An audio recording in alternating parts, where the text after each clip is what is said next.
Welcome into NHL Tonight, first shift for Friday, October 10th, 2025. EJ Radick here from the NHL Network studios in Secaucus, New Jersey, and my buddy Mike Kelly back at his palatial estate north of the border. How you been, my friend?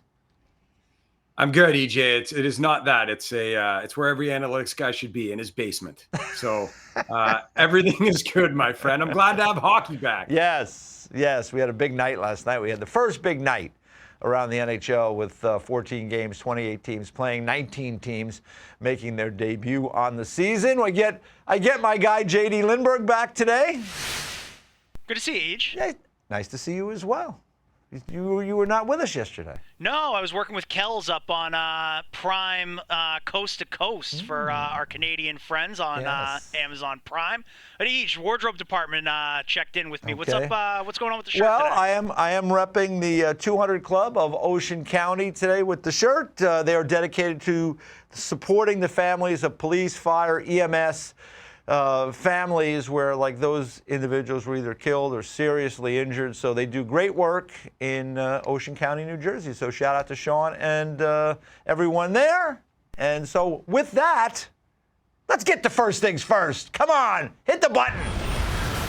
I like when he hits that button right on schedule. Hey, we had a lot of games last night, but none crazier than the finish in San Jose, the Sharks and Golden Knights. I thought the Sharks were going to win their home opener. They give up a crazy goal late, and then a weird empty netter here in overtime. You don't see that every day. Riley Smith puts it away. Vegas Golden Knights skate away with 2 points. And, Mike, it was a wild finish to that game.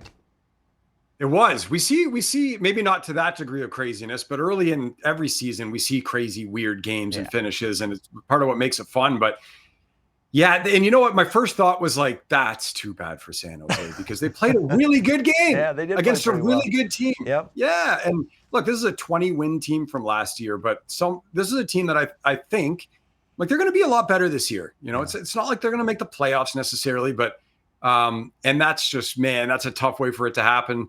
They almost had it go the right way just before that. Yep. But that was my first thought is, boy, they played so well, and it came down to that. Yeah, let's go through some of this bad luck that the Sharks had, because if you weren't watching, you didn't see quite all of it, because here's Alexander Wennberg, right? The net is empty. He's trying to clear the puck. He flips it up.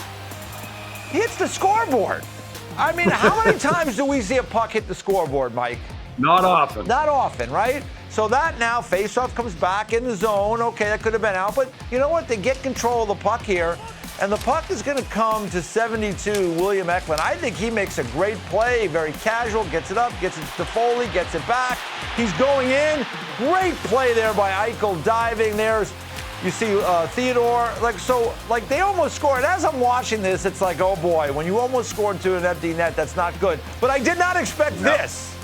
And there's a little flip in from Eichel, and it eludes Nedeljkovic. Now, Nedeljkovic is a great puck handler, but he tries to I think he's trying to glove it. And here's the play by the net again. Great play by Theodore. That saves the game. Good play by Eichel, Stone. But, I think what he's trying to do there is kind of grab it, because he's outside his net, and he's trying to grab it, get it to his forehand, and play it to be helpful. Bad bounce, and it kind of ricochets behind him because he's kind of outside the cage area. You can see it here again as that puck bounces in. And you see him. He wants to glove it. You can see his glove. He wants to glove it, put it down, and move it up the ice. Bad break, bad luck. So now the game is tied. There's another overhead of it. I mean, look, there's all that net. If he's not trying to play it, maybe he just stays in the net. And then we get to this situation. It's 3-on-3, so when the puck comes down, sometimes the goalie wants to come out and play it. Now, he hesitated a little bit, but he still got there. But Riley Smith was on him. They kept the puck in the zone, back to Riley Smith in the net. So just a crazy bad luck for Nedeljkovic. And, like I said, sometimes these guys, he is a really good puck handler. And this is why I always say, let's get rid of these trapezoids. Let these guys go to the corner if they want, because they get in trouble when they come out of the net too much. And Nedeljkovic got burned there, and Vegas gets the 2 points. And, just that little hesitation cost them, I think, coming out. Yeah, for sure. And even good puck handling goalies can get dinged like that, right? And I think the flip-in goal, personally, I think that's just a tough luck situation. Yeah, it is. And a heads-up play, too. Flip a puck on a goalie. When that puck hits the ice on edge, it's a knuckleball. Yeah. And you don't 100%. know where it's going. Yep. So that one's just like, tough luck. The winner in overtime, though, that's a mistake. Like, coming out to play it, not necessarily, but the hesitation, now you're 50-50 on that play, and that's a tough way to go down. But like I said, the Sharks, I know they got outshot in the game. They outshot Vegas from the quality areas of the ice. They were right with them. I think you could say it's a game they should have had if it wasn't for a couple of crazy plays. So that side of it, if I'm San Jose, it's like, look, you wash that. We played a really good 58 minutes, whatever, against a really good team. Yeah. Well, as they say, he who hesitates is lost. And in this case, poor Alex Nedeljkovic was lost. But Sharks played pretty good in this game. I saw, by the way, Mr. Celebrini with an A on his jersey. So that's a little bit of a change. Good for Macklin. And Michael Misa did not dress in this one, so we're still waiting to see him make his NHL debut. But Vegas comes up with the 2 points in that one. We got a little news for you today, Mike. From player safety, Islanders forward Jonathan Drouin suspended for 1 game for cross-checking Pittsburgh's Connor Dewar. That was at the end of the game last night. You see it right there. Hello! Can't cross-check a guy in the head. And you can see it there pretty clear. And hopefully Connor Dewar is okay. So that was that. Patrick Roy, the coach, was asked about it today. And here's the tweet from Andrew Gross. And he said, hey, you're asking a question to the wrong person. Hockey is an emotional game, and sometimes these things happen. So, no, to answer your question, was he kind of disappointment about putting him at risk for the suspension. So Patrick Roy knows. It is an emotional game, and I was watching in that moment when it happened, and it was tough playing around the net, and Dewar gave Drouin a couple of shots, and Drouin overreacted, and like I said, hopefully Connor Dewar is okay. Yeah, exactly. You want the player to be okay first and foremost, but I think from Drouin's standpoint, you're getting jabbed a couple times. You don't want to get the stick up that high. I'm not sure if it was intentional or not, whatever. But also, maybe somebody thinks twice the next time about messing with Jonathan Drouin. You might get a stick in the jibs. And Patrick Roy, you got to love that, right? Like, you're asking the wrong guy. That guy played with a little bit of emotion, Patrick Roy. He was not shy. So I don't think Patrick Roy is going to be overly upset with Jonathan Drouin. And again, the league wants to crack down on plays like that. A 1-game suspension, I think, fits the bill, right? Yeah, that's what I figured. When we were talking about it this morning in our meeting, I figured it would be a 1-game suspension, and that was the case. I think the bigger story, good for the Penguins. They won again. They're 2-0. But for me, the biggest story out of that game was the debut of Matthew Schaefer. And there is the young fella coming out, taking the rookie lap, and the first overall pick in the draft. I thought he played very well. He played 17 minutes and 15 seconds. He ended up with an assist in the game. He had a shot on goal and 5 shot attempts. What did you make of Matthew Schaefer? What do the numbers tell us? What did you see watching him? Hey, he was good. Only thing I'd add beyond that, he had 30 seconds of ozone puck on stick time, good for 7th on the team. Given that he was 9th in time on ice too, it's a nice number for him. And the Islanders tilted the ice in the right direction when he was out there. So for a kid making his debut at his age, obviously with all the hype and everything, and we know the skater that he is, that assist was fantastic. Just the vision and the execution to get that into the middle of the ice. He looks like he's been doing this in the NHL to me for like 500 games, though, doesn't he? Like, just he wasn't shy. Like, you see him get in the offensive zone, carry the puck low. He just didn't seem to have a lot of hesitation in his game. I watched a good chunk of it, and I think he looked really comfortable. Where if you're an Islander fan, you're like, yeah, that's great for a first game. We know he's going to be so good, right, EJ? Yeah. And to me, the biggest thing that stood out to me was like, man, this kid looks like he belongs. Yeah, 100%. That's what I'd say. Did not look out of place at all. And I thought, like, that pass there, he waited for that moment to slide open. He was able to put it on the back foot in a place where Drouin can really handle it well. I was really, really impressed. And, here's some more of the numbers you were talking about. Yeah, exactly. So, again, being on the right side of the scoring chances is a big thing, obviously. And he'll play more as he goes along. He'll get more comfortable. I think anyone in their first game like that, it's to me less about, how many points did you have, or did you do it? It's like, just, are you okay out there? Are you comfortable? Are you in the flow of the game? Do you look out of place? Timing wise, all those things. He looked like he was just playing another hockey game. Although for him, so special to have a game like that.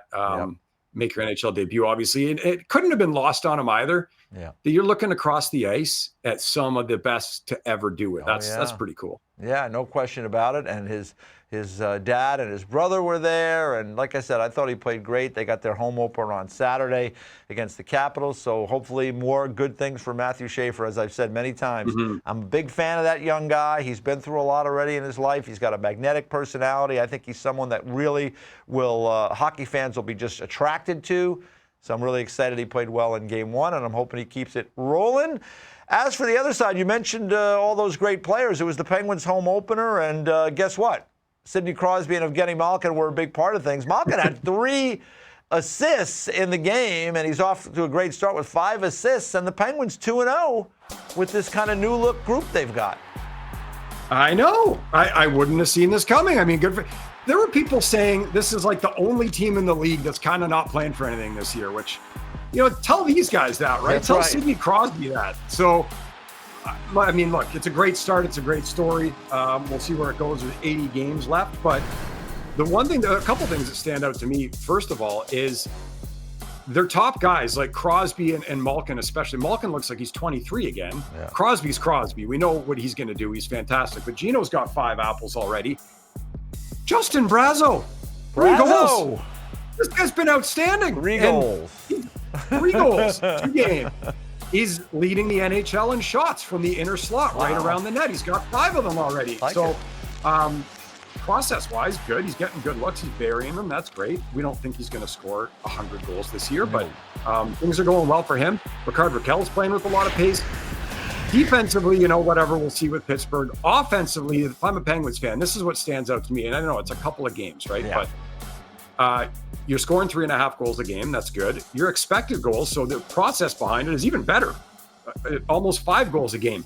19 from the house per game. 11 rush chances per game. These are great numbers. And I know it's 2 games. We will pump the brakes, yes. But not only are they scoring, they're also generating a ton of offense, which is good. And they're building on a really good preseason where they won, I think, their last 5 games of the preseason, so they've carried it into the regular season. And to go back to Malkin, right, like he's in the last year of his contract. Listening to him talk in the preseason, it sounds like Evgeny Malkin wants to continue to play in the National Hockey League. I don't think it's going to be in Pittsburgh next year, but you know what? If he has a really impressive year this year, all of a sudden you never know. Maybe he's got a lot more options. So I think he is motivated to have a really good season, and he's off to a great start, certainly statistically, with 5 assists in 2 games. Yeah, for sure. I think it's fair to say kind of later in his career, there's games where he just decides he's going to take it over and he can still do it, right? And then there's games where he's not quite at that level. But man, when he's on, like even if you go back, think about those years where they, won Stanley Cups, it's like he on a team with Sidney Crosby on any given night could be their best player. That's how high his best game was. And his best game's still really good. So they've got to me, they've got pieces to be a fun team this year. I know they've got some younger guys you think about like Koivunen and Ben Kindle and other players that maybe can add a little bit of pop. Brazeau with the great start he's having. So there's good stories there this year. We'll see how long they can stretch this thing out for. That's right, because their key guys are older guys, and a long season, you never know how things are going to play out, but it is a really good start. They got a couple of power play goals, and you know what, for their opponent, the Islanders last night, they got to clean up the special teams, and not a good start giving up a pair of power play goals. So both teams move forward. Everybody's playing tomorrow, so the Penguins will be at home against the Rangers to welcome Mike Sullivan back, and as I mentioned earlier, the Islanders will be at home for their opener at home against the Washington Capitals. How about another team that has surprised us out of the gate? The Boston Bruins and new coach Marco Sturm. They get it done in overtime last night. Fraser Minton. Yeah, celebrate, baby. You get an overtime game winner, you got to celebrate. And I'll tell you what, Korpisalo at the other end, big time in goals. He looked down. Connor Bedard came in overtime on a breakaway, made a great glove save. And he was, I think, the difference in that game. So the Bruins, Mike, off to a 2-0 start. Another good for you kind of story. Absolutely. Like Swayman, I thought was unreal in the first game. Korpisalo really good in this game. So the biggest story for me through 2 games with Boston is the goaltending's been really good. They're still giving up, a decent amount of looks and all the rest of it. But these guys made big saves at big moments, and were really good. Fraser Minten. So young player looking off a guy in a 2-on-1 in OT and sniping it in front of a crowd. Like, that's pretty sick. That's a good memory for him. I saw right away, Bruins fans on social media being like, thank you, Toronto. And we know how that rivalry goes and everything. But what a cool moment for him, too. And another team that, again, you're kind of wondering what you're going to get this year. Coaching comes in and different pieces, and a team that had a down year last year. Great start for them. Yeah, and it's a good win. People will say, well, Chicago, it's a rebuilding team. Hey, they had good chances to win that game, Chicago, on multiple occasions. And the Bruins found a way to get it done. And to Fraser Minten, right? You're right. I mean, because there is a little history there, right? I think that the Bruins traded for a guy named Rask that played for, was a Toronto pick, and that worked out good. So you're digging up all the old wounds now, for everybody wounds. Watching in Canada. Yeah, sorry about exactly. all of you on Sportsnet. I'm so sorry, but hey, give Minten a lot of credit there, because that's a nice shot. He puts it home. Great shot. Yeah. So one little worry, I guess, Hampus Lindholm got minor injury, not related to the knee, so we'll keep an eye on that. He missed a lot of time last year, and he's an important piece on the blue line for the Bruins. Man, cannot afford to have him out of the lineup, and definitely good to see and hear that it sounds like it's nothing that serious, but if this team's going to do anything at all, they got to be healthy. They're not as deep as they need to be, right? They need health. They need great goaltending. I don't think they're going to be even an above-average defensive team, so their goalies need to be locked in, and they got to be healthy. And he is a huge part, not just the defending side, but the transition and getting the puck out, all the rest of it, the way that he can move. So good that it doesn't sound that serious, at least. Yeah, so the Bruins beat the Hawks in an Original Six matchup last night. We had another Original Six matchup in Detroit with the Montreal Canadiens and the Detroit Red Wings, and the debut in red for John Gibson and... Look at those jerseys. They're nice, but that debut did not go well for John Gibson. No. He ends up being pulled in the game. He gave up 5 goals on 13 shots. There he is off to the bench. So not what he was hoping for, not what the Wings were hoping for. Tough way to start. Really tough way to start, especially when you're coming into an organization where for years now it's been a platoon, and you're wondering, like, can anybody really be the guy and give us really good goaltending, which they haven't had in a number of years. I still think he's going to do that. We saw what he did in Anaheim. Last season, the Ducks literally were the worst defensive team in terms of what they allowed, and he was really good. But that's a tough one. Maybe a little more pressure on yourself. He's only ever known one place in the league, so a lot of time to sort it out. But again, as I said about San Jose too, and feeling kind of bad for them because they played such a good game, Red Wings outplayed Montreal for big chunks of this game and just got kind of sunk by the goaltending. And I don't know what you think, Each. Like, the Habs, to me, this is going to be a fun team this year. They have so much young skill.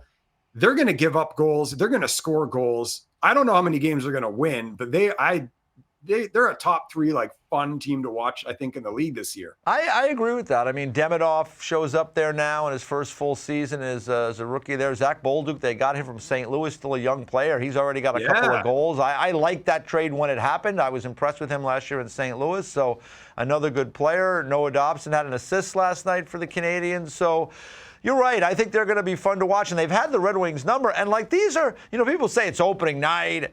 It's an important game. I mean, at the end of the season, Montreal and Detroit, I think it was just 2 years ago, they played a game against each other at the end of the year where the Red Wings could have gotten into the playoffs and ended up losing to Montreal. So, like, these are important games. The Red Wings now, they play Toronto home and home on Saturday and Monday. I mean, the Leafs are really good. I mean, you could lose both those games, and now you're out of the gate 0-3, and here we go again when you're Detroit or you're Buffalo or, even in Montreal's case. So, like, Montreal, that's an important win for them. And For the Wings, it'll be interesting to see if they go back to Gibson in Game 2 against Toronto, or they decide to go with Talbot in that game and save Gibson for the road game on Monday. But not what they had hoped for, right? I mean, the Detroit Red Wings, like these teams, like we just talked about Pittsburgh and we talked about Boston, like these teams that are in that position, they need to come out swinging. They need to come out having a good effort. They need to come out with some positive energy moving forward. They do not need to come out with the goalie they acquired from Anaheim as the guy that's going to be their goalie finally to settle that problem,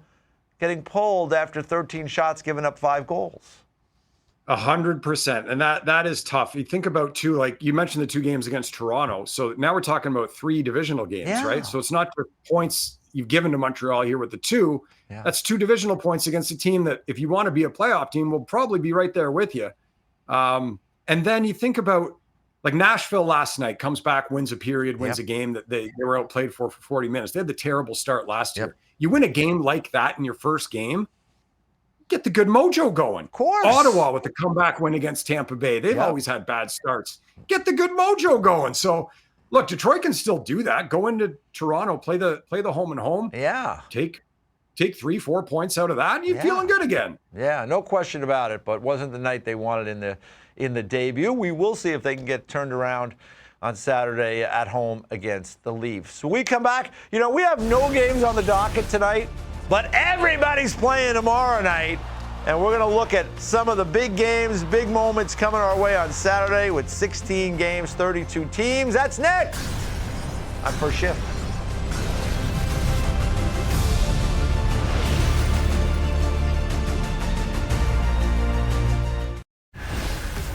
We got the full boat on Saturday. 16 games, 32 teams, all in action. Starts at 1:30. Kings at Jets, 4 o'clock, Blues and Flames, and then just roll through them there. You see all those 7 o'clock games, Red Wings and Leafs, I mentioned that, Sabres and Bruins, Devils and Lightning, Sens and Panthers, Rangers and Penguins, and Caps and Islanders. Roll it! We got more games for you, Canes and Flyers. Right here on the NHL Network, by the way, we have Original 6 matchup, Blackhawks and Canadiens. 8 o'clock, the Predators and the Mammoth in Nashville. We got the Blue Jackets and Wild and Mini, Dallas and Colorado, Van and Edmonton, Anaheim and San Jose, and then finally Vegas and Seattle. So we have got a full plate of games tomorrow. So hockey fans, get to the couch and relax and just keep watching the game. You're going to watch games all day. I do want to go back for a second, Mike, to something that did happen last night with the Winnipeg Jets, because Jonathan Toews made his debut, hasn't played in 2 years, hometown guy, comes from the Hawks, come back to play in his hometown there in Winnipeg. Just listen to this ovation for Jonathan Toews. He is a 3-time Stanley Cup champion, and tonight he returns to play for his hometown team from Winnipeg, Manitoba. Number 19, Jonathan Toews.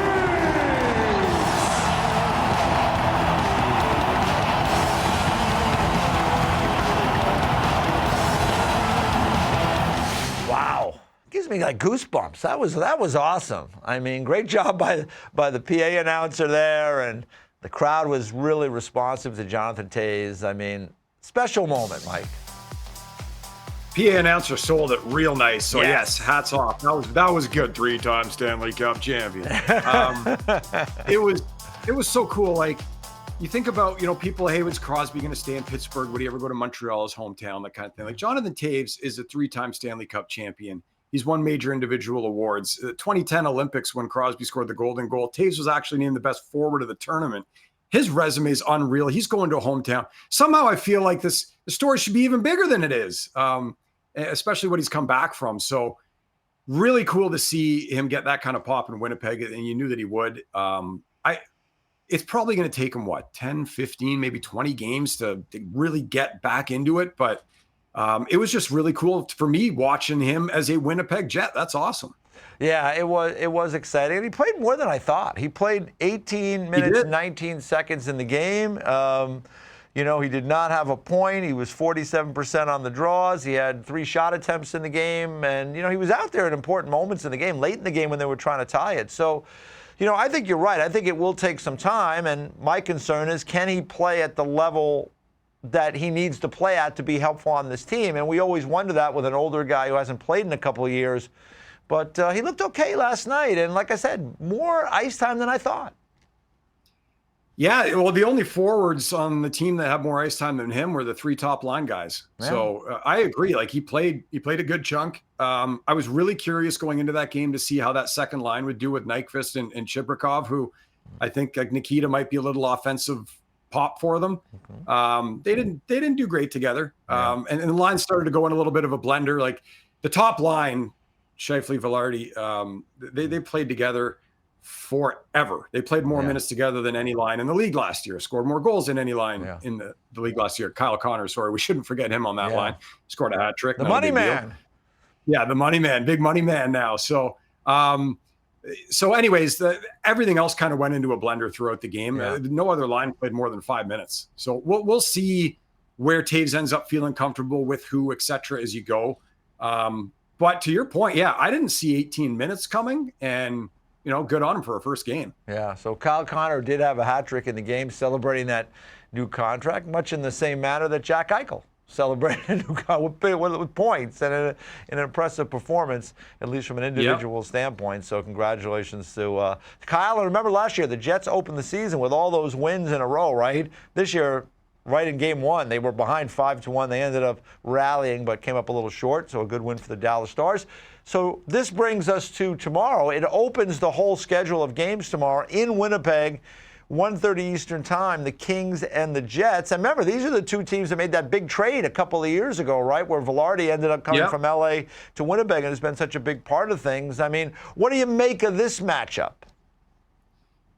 So if we were at game like 50 of the season, I love good defensive hockey. I know for a lot of fans, like, hey, give me a 6-5 game. I love a good 2-1 defensive chess match. That's what I'd expect at game 50. Winnipeg, I mean, Dallas put the boots to them offensively in a lot of ways in that game. And like you said, it became close. LA's played some high-scoring games too. Really impressive on a back-to-back to go and beat Vegas the way that they did.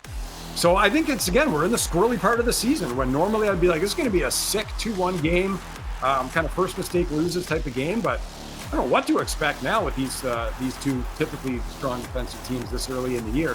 They're good hockey teams. It'll be a good game. And for someone who will be, I think I'm alone actually on Saturday. I think my family's going to be gone. I will be on the couch, DJ.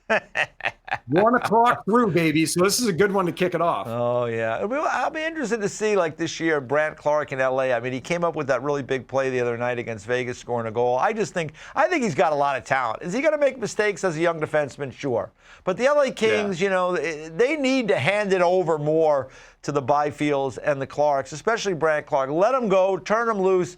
And we'll see how he makes out against a very tough Winnipeg team there, who'll be looking to get back on the right track tomorrow, I would assume. Yeah, well, I mean, LA brought in some older defensemen, so I don't know how ready they are. I agree with you though. Like, turn them loose. Turn them loose, baby. Give them a bit of rope. Like my goodness, their prospect pool was so good. It was too deep on the blue line. Remember, they had Faber and they had Spence, who they just sent to Ottawa. See where she goes this year. Yeah, we'll see. But that starts off the action a little bit later in the afternoon. We've got the Calgary Flames making with their home opener, taking on the St. Louis Blues. The Blues had their home opener last night, but they opted to pass on their home opener. And the Minnesota Wild, I think they had like at one point maybe 5 goals on 9 shots or something crazy like that. The Wild took advantage. You can see the goals here. They took advantage around the net. When they had opportunities, they finished. Hartman, I think, had 2 goals in that game. Kaprizov had a bunch of assists. And they rolled to a pretty easy win. So now St. Louis, who we like this year, we think is going to be, now they're off on the road for Calgary and Vancouver. I mean, that's not, again, it's like I was talking about Detroit. I know that we like St. Louis. We think maybe they'll be a playoff team, but this is not the way you want to start on home ice to get blown out by a team that you could be battling with for playoff position in your division. Yeah, for sure. And we were talking about this before the show a little bit, but like they're not the only team guilty of laying one on home ice in their home opener this year, right? Yeah. So not the way you want to start at all. And, both of those teams kind of intrigue me just because you're like, I think Minnesota, overachieved a little bit last year, but it's going to be such a tough division and such a tough conference to make the playoffs as well. If that normalizes a bit, where St. Louis is kind of right in that mix, and they're disappointed after the playoffs last year. So yeah, one team came ready to go. There was a huge shot difference for a while in that game, and definitely ugly for St. Louis. And Calgary interests me. It's obviously, like a lot of people, still a big Dustin Wolf guy, and I think he can take them. He can take them some places. They got some good young pieces there too. Yeah, he played very good in getting the victory in a shootout against the Oilers.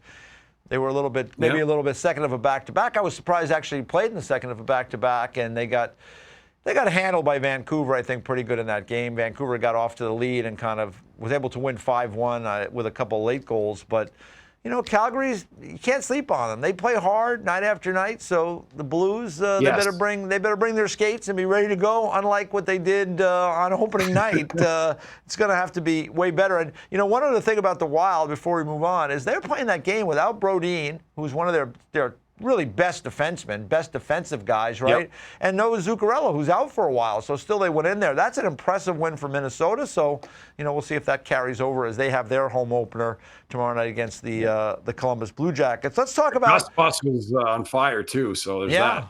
Yeah. I mean, let's talk about the Ottawa Senators, because they had a really good win in Tampa last night. Now they travel across the state to take on the Panthers. They were behind in this game early. They rallied. Shane Pinto had another really good game, coming up with a goal right there. And, there was, for a game that ended up 5-4, there was some good saves on both sides. Mm-hmm. Giroux fires it into the empty net, and the Senators end up winning that one 5-4. Tampa scored a goal very late against Ullmark, but that's a great win for the Ottawa Senators. They had 95 points last year. This was a really good team last year, and they want to build on that. And the way you do it is going down to Tampa and beating the Tampa Bay Lightning in their building. So really good start for Ottawa. Yeah, I think you bring up such a good point, EJ. You want to build off of last year. Brady builds off the Four Nations and takes that down the stretch, gets his team into the playoffs. Now the team wants to build off the playoffs. Tampa Bay, to me, is a top 2 team in the Eastern Conference. I have a lot of time for the Lightning. I think they're really good.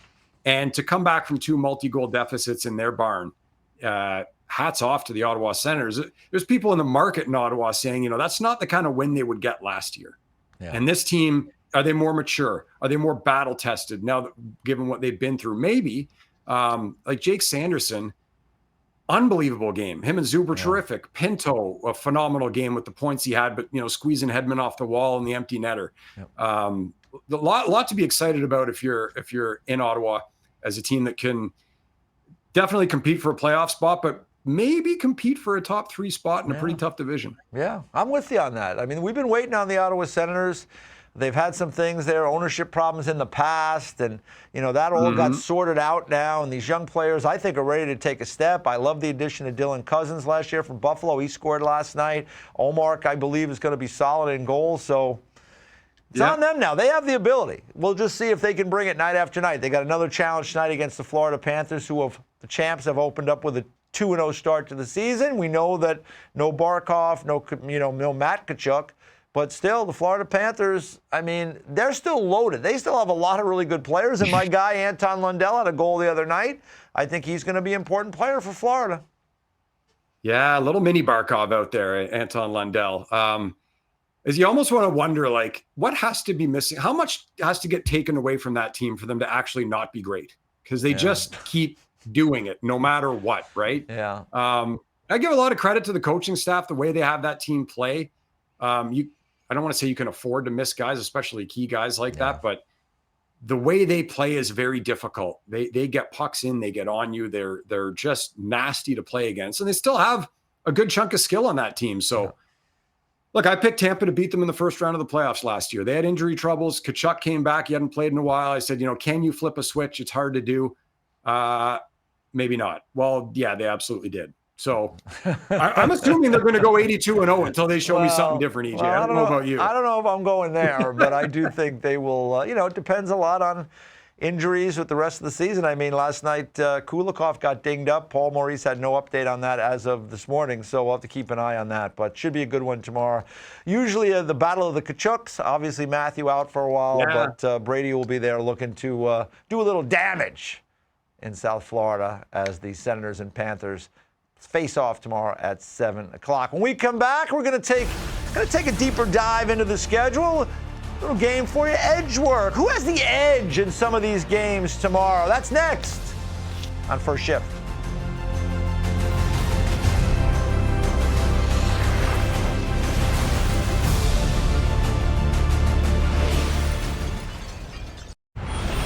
All right, it's time for a little edge work. And when we play these games like we do, edge work, I would like to have JD come in and help us out with this because he is kind of the lord of all these silly games that we play. So, JD, take us through edge work. We're affectionately calling this Dumb Game Friday here. NHL teams, don't be afraid to call us back, all right? You've got true. Tim Schultz's number. That's true. But that's besides the point. Yeah. I digress. So, edge work. Got a series of questions for you guys. You got to tell me who's got the edge in a couple of these matchups. So, Saturday, loaded slate as we dove through here. Stars taking on the Avs for the first time this season. Sterno, let's see how the head-to-head was last year. You can see Avs slight edge in the regular season. However, in the playoffs, it was those Dallas Stars getting it done. Mike Kelly, you're up first. Who's got the edge in the Central Division this year? By the slightest of edges, so slight, I'm going to give it to the Colorado Avalanche. Colorado kind of should have won that series, and they really blew it at the end. That's what that came down to. But I just think as great as Rantanen is, there's McKinnon. As great as Heiskanen is, there's Makar. They're so close. Nothing will shock me. I just like Colorado a little bit more. Yeah, Mike, I'm with you on that. I've been impressed with their start. I mean, we're only 2 games in, but Landeskog for a full season. I like some of the work they did in the offseason. They're still waiting to get Mackenzie Blackwood back from injury, but Wedgwood has been really good so far in the first couple of games. And got to give a shout out to the new Av, too, Brent Burns. He's playing in his 1,500th game tomorrow night. And he's got a guess that'll be consecutive game 927, 928. Ultimately, he's chasing Phil Kessel, who has the record for consecutive games played in the NHL at 1,064. So congratulations to Brent Burns. I mean, 1,500 games, and they've been full games for Brent Burns. So I'm with you. I like the Avs just a little bit better than the Stars. All righty, fellas. Moving right along, but we're staying out west, going a little further west, actually. We got the Sharks taking on the Ducks tomorrow night. A couple of up-and-coming teams. I think the Ducks are a trendy pick to make the playoffs this year. But, EJ, starting with you, my question. Yeah. Who's got the edge? Which young core would you rather have going forward? Well, I'll just say this. I think the Ducks are further along right now than the Sharks, right? So I think they're going to have a better season on the whole. And you can see some of these terrific players. And I love Cutter Gauthier, as I said. I think he's going to be a 40-goal scorer. You know, he should have had a goal the other night, but Seneke just stole it right off his stick and scored. He got his first NHL goal, so congratulations to Bennett. But I'm going to go with San Jose because I think the best player in all those groups is Macklin Celebrini.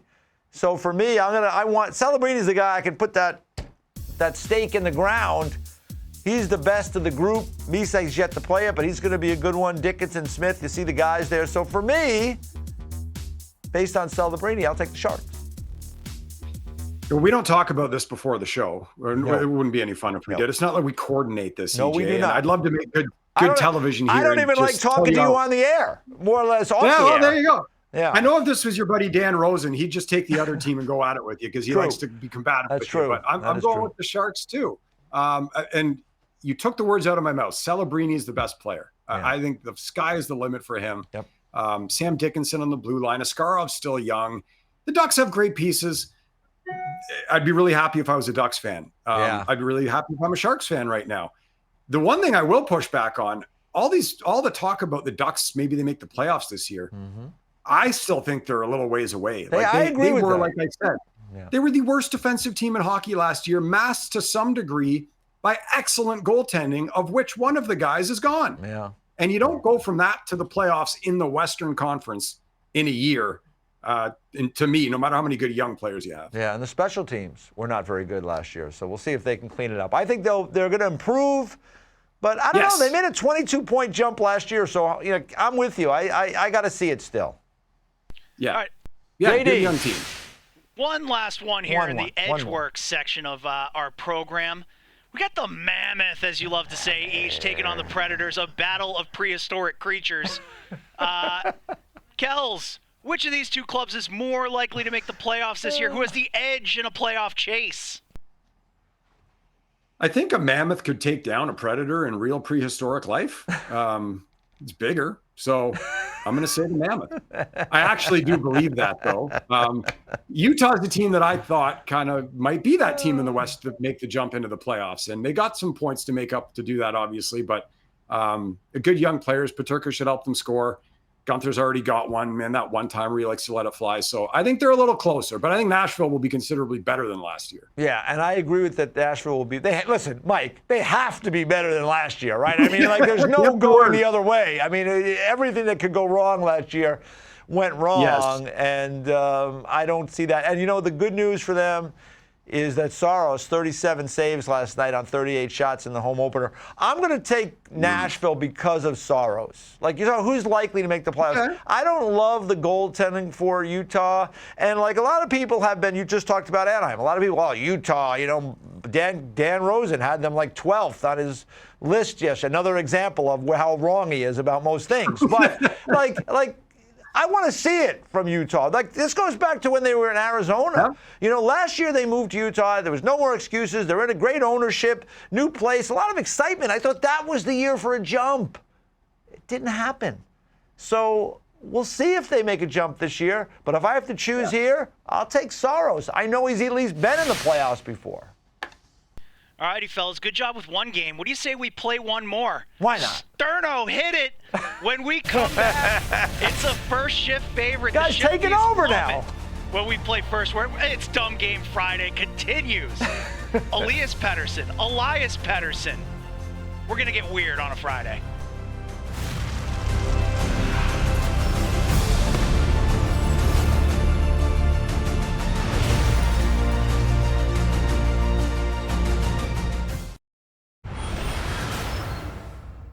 Time for first word. You're back. I never left. That's All right, true. guys. You haven't. Final 5 minutes of a Friday program. You both know how the game works. You've played before. Sterno to tag board, please. How about this story from Rob Rossi in The Athletic? It's a solid read here. Weird stuff from the Canucks, okay? They've got Elias Pettersson and Elias Pettersson. It's the second time in NHL history that two players with the same name, same spelling have played together, and it's both on Vancouver. Hit the full screen here. Show us about the Greg Adamses. These guys played for the Vancouver Canucks in 1988-89 season. So, Kells, first word, how weird is it that the Vancouver Canucks are the same team that have had two guys with the same name? Highly weird. Very, very weird.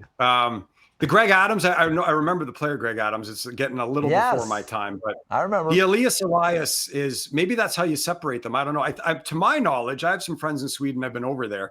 I think Elias is just how you say it over there, and Elias is like the North American version. At least when I was over there talking to the Eliases, we knew that's what they would say. So I don't know. I don't know how you mix up two Greg Adams, though. Yeah.